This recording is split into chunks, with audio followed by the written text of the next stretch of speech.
हिंद साथियों, अभी हम लोग उपस्थित हैं एग्जाम टूर चैनल पर और आपसे बता दें लगातार शिक्षक अभ्यर्थी परेशान चल रहे हैं। उनका ये डिमांड है कि वेटिंग लिस्ट दिया जाए। यदि वेटिंग लिस्ट दिया जाएगा तो जो भी सीट खाली रह जाएगा, जैसा कि आपको भी लगातार पेपर में न्यूज चैनल में मालूम चला होगा कि 48,000 प्लस सीट खाली है, लेकिन उसमें क्या क्या है, कैसे है, संपूर्ण जानकारी लेंगे। मेरे साथ रामांशु सर हैं। और एक बात बता दें, 1 to 5 में आयोग के द्वारा बोला गया कि केवल डीएलएड का रिजल्ट दिए हैं, जबकि कुछ अभ्यर्थी ये भी आरोप लगा रहे हैं कि इसमें बीएड भी शामिल है। तो इसकी क्या सच्चाई है, संपूर्ण जानकारी लेंगे। सर, आपका स्वागत है एग्जाम टूर में। बहुत बहुत धन्यवाद अभिषेक सर, शिक्षक बहाली एक बड़ी बहाली थी। आज़ादी के बाद इतना बड़ा संख्या में बिहार में वैकेंसी नहीं आई थी। ये सरकार को, आयोग को, सभी लोग अभ्यर्थी खुश थे, सबको धन्यवाद कर रहे थे कि बहुत अच्छा। लेकिन जब रिजल्ट जारी किया गया, अब लगातार अभ्यर्थी प्रश्न चिन्ह उठा रहे हैं कि तीनों में जो कॉमन है उनका क्या होगा, वेटिंग लिस्ट कब जारी किया जाएगा, 1 to 5 में सीट क्यों खाली रखा गया, 9th 10th में क्यों रहेगा, ठीक है 11th 12th में। इन सारे चीज पर सर आप क्या प्रतिक्रिया दीजिएगा? सर, अभ्यर्थी को क्या समझाइएगा, एक एक पॉइंट सर। और बहुत सारे बच्चे आपसे मिलने भी आए, उनका कितना अंक आया था, संपूर्ण रणनीति चाहते हैं, क्योंकि बच्चे हतोत्साहित है। सर, क्या कहिएगा सबसे पहले जो सफल हैं और जो कुछ अंकों से असफल हो गए उनको? पहले तो जो लोग सारे के सारे लोग सफल हुए हैं उनके बहुत सारी शुभकामनाएं, बधाई जी। और दूसरा, बिहार सरकार, बीपीएससी को भी बहुत बहुत बधाई और बहुत बहुत धन्यवाद कि इतनी बड़ी वैकेंसी उन्होंने निकाला जी। इतने ईमानदारी से उन्होंने पेपर कराया और इतने ही कम समय में रिजल्ट निकाल दिया जी। तो निश्चित रूप से एक इतना बड़ा काम हुआ है जो सिर्फ और सिर्फ बिहार के इतिहास के लिए नहीं, भारत के इतिहास के लिए एक बहुत बड़ी उपलब्धि मानी जाएगी जी। और इसमें सरकार के साथ साथ सारे अधिकारियों, सारे कर्मचारियों को, बीपीएससी वालों को धन्यवाद करना चाहिए और बाकी सारे के सारे बोर्ड को उनसे प्रेरणा भी लेनी चाहिए कि ऐसा किया जा सकता है, ये असंभव काम नहीं। अब जो मेन मुद्दा चल रहा है उस पर हम लोग बात कर लें कि जो कट ऑफ को लेके, कॉमन स्टूडेंट्स को लेके, जो बीएलएड अपीयरिंग वाले थे उनके साथ क्या होना चाहिए और वो जो सीटें खाली रह जाएंगी उनके साथ क्या होगा। तो एक छोटा सा आंकड़ा मैं पहले बता दूं, उसके बाद हम लोग आगे बढ़ते हैं कि जो उच्च माध्यमिक का ये जो परीक्षा हुआ उसमें लगभग 57,602 सीटें थी और उसमें 23,701 बच्चे क्वालिफाई किए, यानी कुल मिला के 44.14%। तो ये तो खैर ओवरऑल हुआ, लेकिन इसको अगर हम सब्जेक्ट वाइज माने तो ये सब्जेक्ट वाइज में बहुत सारी ऐसी वैकेंसीज थी जिसमें लोग ही कम भरे थे, तो स्वाभाविक है तो उसमें तो नए लोग को लिया नहीं जा सकता जब फॉर्म ही नहीं भरे हैं। तो चलिए इसकी बात हम हटा देते हैं। अच्छा, इसमें भी जो है बहुत सारे लड़के जो गए और कल से शुरू हो गया पूरा का पूरा योगदान, तो उससे मालूम चला कि बहुत सारे नियोजित शिक्षक हैं, फ्रेश बच्चों की संख्या उसमें बहुत कम दिख रही है। तो अब इसके पीछे क्या रणनीति है हमें जानकारी नहीं है, अभी आगे मालूम चलेगा। दूसरा, जो माध्यमिक है उस माध्यमिक में लगभग 32,916 सीटें थी और उसमें 26,204 बच्चों को लिया गया और ये लगभग 79.60%। तो ये चले लगभग 80% लिया गया, यानी 20% सीटें भी खाली हैं, जबकि इसमें नंबर ऑफ स्टूडेंट्स ज़्यादा थे। इसमें एक तो जो 20% सीटें खाली हैं वो तो खाली है ही हैं, प्लस वो लड़के जो बीएड अपीयरिंग थे उनको भी लिया गया है, या फिर जो सीटेट अपीयरिंग थे उनको भी लिया गया और उसमें से बहुत सारे फेल हुए होंगे, तो स्वाभाविक है कि वो सीटें भी खाली होंगी। प्लस तीसरा जो है प्राथमिक जो वाला है उसमें क्या है कि कुल मिला के जो है लगभग 80,079 सीटें थी, टोटल 43 सीटें थी और उसमें 72,419 क्वालिफाई किए हैं, लगभग 90%, यानी 10% इसमें भी अभी बाकी है। तो ये क्यों नहीं भरा गया जबकि लड़के ज़्यादा थे? तो इन तीनों में अगर देखा जाए तो बहुत सारे ऐसे लोग होंगे जो कॉमन भी होंगे। तो अगर देखें तो कम से कम हमें लगता है कि 5 से 10% लोग कॉमन हो सकते हैं, तो वो सीटें खाली होंगी ही होंगी 9, 10 और 11, 12 में। प्लस उसके बाद जो है बहुत सारे जो अपीयरिंग वाले हैं जो फेल हुए होंगे वो सीटें भी खाली होंगी। तो पहला तो बीपीएससी को इन लोग का भी, कॉमन लोगों का एक लिस्ट निकाल देना चाहिए था कि ये सारे कॉमन लोग हैं जो यहाँ जहाँ क्वालिफाई किए हैं, ताकि बच्चों को मालूम चल सके कितने जो है कॉमन, भविष्य में भी हमारा भी नंबर आ सकता है। अच्छा, जब इस आधार पे बहुत सारे लोग को छांट दिया जाए तो एक काम ये भी होना चाहिए कि जहाँ पे योगदान खत्म हो उसके एक हफ्ते में इस तरह के लोगों का लिस्ट दे दे कि कौन, क्योंकि इन्होंने क्या किया है ना कि जब निकाला है रिजल्ट तो सभी लोग को शामिल कर लिया है। ये नहीं दिया कि डीएलएड पास हैं कि नहीं, बीएड पास हैं कि नहीं, जो अपीयरिंग वाले थे उनका सबका एक साथ निकाल दिया है, मुझे जहाँ तक जानकारी है। तो वो लिस्ट भी एक जारी होनी चाहिए कि कौन कौन अपीयरिंग वाले थे जो फेल हो गए उनका भी निकल जाए, तो ताकि लड़कों को एकदम ईमानदारी से मालूम सके कि वो सीटें भी खाली हुई हैं।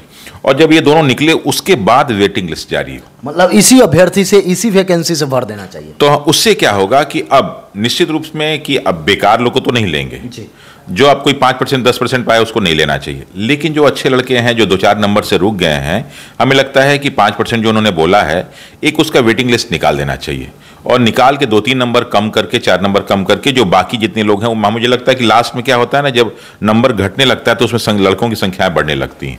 तो उनका एक वेटिंग लिस्ट निकाल देना चाहिए ताकि जो है उन लड़कों को हम आसानी से इसमें शामिल कर सकें। तो ये सरकार को मतलब बीपीएससी को ये करना चाहिए।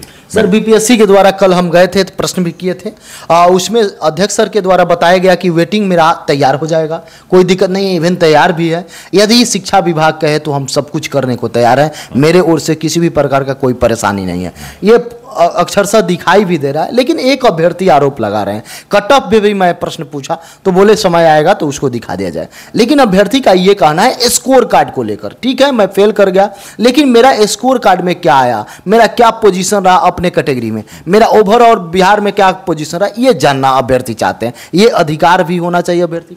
अधिकारी नहीं, हमें तो ये लगता है कि जब इन्होंने रिजल्ट घोषित किया जी, तो इनको एक टाइम दे देना चाहिए कि इतने तारीख को सबका मार्कशीट भी जो है, हम स्कोर कार्ड भी जो है अपलोड कर देंगे ताकि आप लोग अपना अपना स्कोर कार्ड देख लें। उससे फायदा क्या होगा कि जिन बच्चों का सिलेक्शन हो उससे वो अपना मिला पाएंगे, तो उनको एक सब तसल्ली मिल जाएगी, भाई मेरा इतना ही नंबर था, क्योंकि आपने क्वेश्चन पेपर भी दिया, आपने आंसर सीट भी जारी किया, आपने सारा का सारा जब ये दोनों दे ही दिया तो मेरिट भी तो आराम से आ ही सकता है, कोई बहुत बड़ी चीज़ नहीं है। तो उससे कम से कम बच्चों के मन में एक तसल्ली हो जाएगी। अब जैसे क्या हुआ कि बहुत सारे बच्चे हमसे जुड़े हुए हैं, बहुत सारे पढ़ने वाले बच्चे जुड़े हुए हैं जिन्होंने एग्ज़ाम दिया है, और भी मैं कई तरह के कोर्सेज चलाता हूं तो बच्चे जुड़े हुए हैं, तो उनका लगातार जो है व्हाट्सएप पे मैसेज आया। तो सबसे एक प्रश्न हम लोग का यही था कि भाई आप कितने मार्क्स पाए जो क्वालिफाई किए।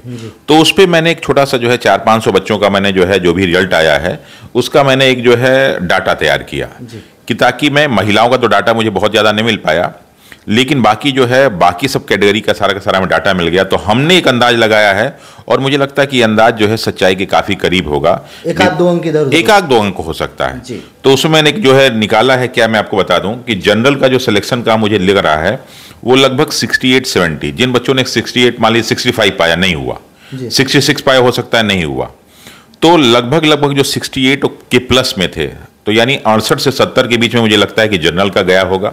मतलब जनरल पुरुष केवल पुरुष की बात कर रहा हूँ, महिलाओं की मैंने कहा ना कि महिलाओं की मुझे जानकारी नहीं है। प्लस जो ओबीसी वर्ग है तो ओबीसी वर्ग में जो मालूम चला वो 61-62 गया हुआ है, मैंने इससे कम जो थे 58-59 थे उनका सिलेक्शन नहीं हुआ, तो हमने अंदाज लगाया कि इतना गया होगा। आप भी देख रहे हैं तो थोड़ा सा कमेंट कीजिएगा, चूंकि ये आंकड़ा लगाया गया है 400-500 के बच्चे में जो सर बातचीत किए, जो इनसे पूछे उनसे बता रहे हैं, ये नहीं है कि 100% आयोग वाला है, आयोग वाला आएगा। आप जरूर अपना बताइएगा जिनका रिजल्ट हुआ है उनका, और जिनका नहीं हुआ है वो 100% बताएंगे कि हमारा इतना आ रहा है, नहीं हुआ है, गलत नहीं बोलेंगे। और सर हाँ, जितना फिर ईबीसी की बात करें तो ईबीसी में जो लोग 57-58 के करीब पाए उनका सिलेक्शन हो गया, उसके नीचे वालों का सिलेक्शन नहीं हुआ। फिर ईडब्ल्यूएस का जो है वो भी 58-60 के बीच में, तो जिसका 58-60 के बीच में उनका सिलेक्शन हुआ उसके कम वालों का नहीं हुआ है। एससी का जो है 47-48 है, एसटी का जो है 53-55 है, 53 से 55 के बीच में, और जो है फिजिकली जो चैलेंज लोग हैं उनका जो है 50-55 के बीच में। तो ये जो मैं हाँ इसी के आसपास, ये पुरुषों का है, महिलाओं की मुझे बहुत सारी जानकारी नहीं मिली है, पुरुषों की जानकारी है।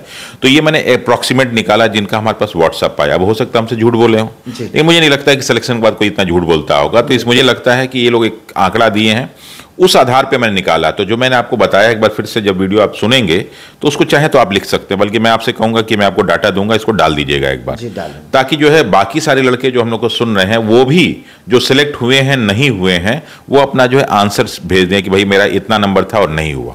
अब भैया जो आप अपना आंसर दे रहे हैं वो आप अपने अंदाज के हिसाब से दे रहे हैं ना, क्योंकि अभी तो मार्कशीट आपके पास आई नहीं है। आपने जो आंसर मिलाया है उसमें कई बार क्या होता है ना कि 2-4 नंबर इधर उधर हो जाता है, लेकिन मुझे नहीं लगता कि बहुत ज़्यादा डिफरेंस होगा। तो जितने भी लोग देख रहे हैं उनसे मैं कहूँगा कि वीडियो के कमेंट बॉक्स में जाके आप जो लोग सिलेक्ट हुए हैं, जो नहीं हुए हैं, कितने पे आपका सिलेक्शन नहीं हुआ बताएं, तो हम लोग एक और बढ़िया आंकड़ा दे पाएंगे। तो ये मेरा जो है सारा का सारा हमने आंकड़ा निकाला जो मैं आपको बता रहा हूँ। अब सरकार से और बीपीएससी से बस सिर्फ एक ही रिक्वेस्ट है कि जो कॉमन स्टूडेंट्स तीनों में हुए हैं उनको अलग निकाल के ही वेटिंग लिस्ट तैयार की जाए। दूसरा मेरा रिक्वेस्ट ये है कि जो लोग बीएड, डीएलएड या बाकी अपीयरिंग वाले थे जो उसमें पास नहीं हो पाए हैं, क्योंकि अब तो डॉक्यूमेंट्स जब चेक होगा तभी तो मालूम चलेगा कि पास हुए कि नहीं हुए हैं, तो जब ये पूरा वेरिफिकेशन हो जाए सारे, क्योंकि बहुत सारे फर्जी डॉक्यूमेंट्स वाले थे, जब ये हट जाएं तो वो सीट खाली नहीं रहनी चाहिए, बल्कि वो सीट जो कम नंबर कुछ पाए हुए, कुछ कम नंबर, मैं ये नहीं कहूँगा कि आप अयोग्य लोगों को ले लें, अच्छे टीचर उन लोगों को लें, तो उन बच्चों को उसमें शामिल कर लें ताकि ये सीटें खाली ना रह जाएं और आगे ट्रांसफर ना हो। ये मेरा सर ये भी हो सकता है वो शिक्षा विभाग हो या बीपीएससी हो या सरकार हो, कोई भी आकर ये बात अगर बोल देते हैं कि समय से भले 1 माह बाद ही ले, 10 दिन बाद ही, अभ्यर्थी थोड़ा सा अपने अंदर से संतुष्ट महसूस करेंगे कि हाँ मेरा फिर भी आवश्यकता है, जिनका 1 अंक कम है, जिनका पॉइंट में कम है, बहुत सारे ऐसे भी अभ्यर्थी होंगे।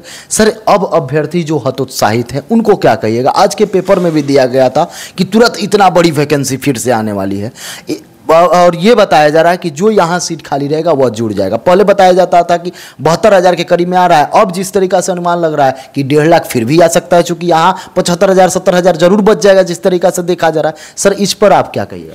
मेरा सरकार से और सारे छात्रों से भी एक रिक्वेस्ट है कि जब वैकेंसी निकले तो 70-75,000 की बात हो ही रही है, प्लस इसमें मुझे लगता है कि जो अभी दिख रहा है हमें लगभग 50,000 करीब सीटें खाली हैं और 10-20,000 और दिख रही हैं। तो मान लीजिए वेटिंग निकाल कर देखा है तो लगभग 50-60,000 सीटें ये भी हो सकती हैं, तो ये फिर से 1.5 लाख के आसपास पहुंच जाएगा।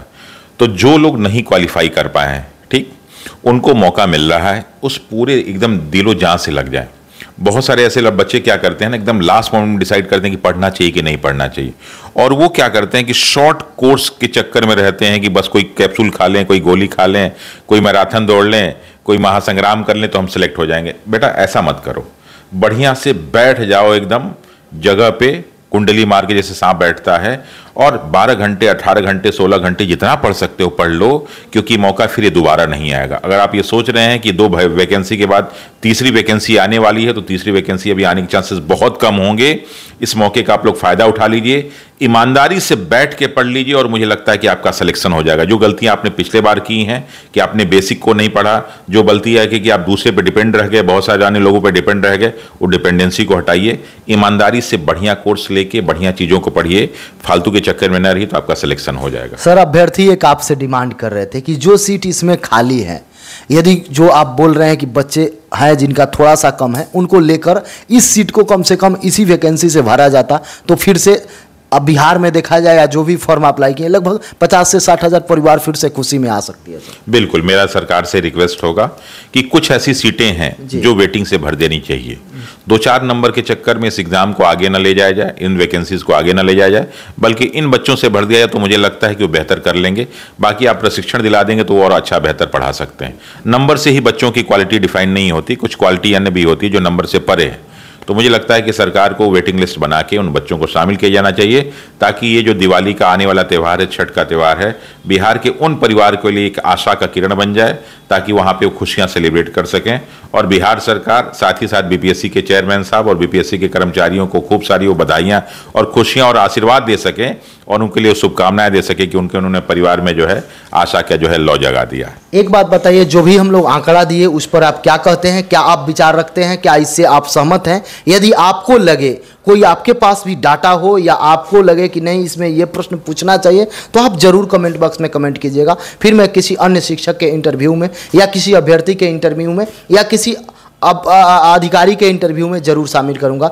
जय हिंद, जय भारत, जय युवा। सर समय देने के लिए बहुत बहुत धन्यवाद। Thank you Abhishek ji.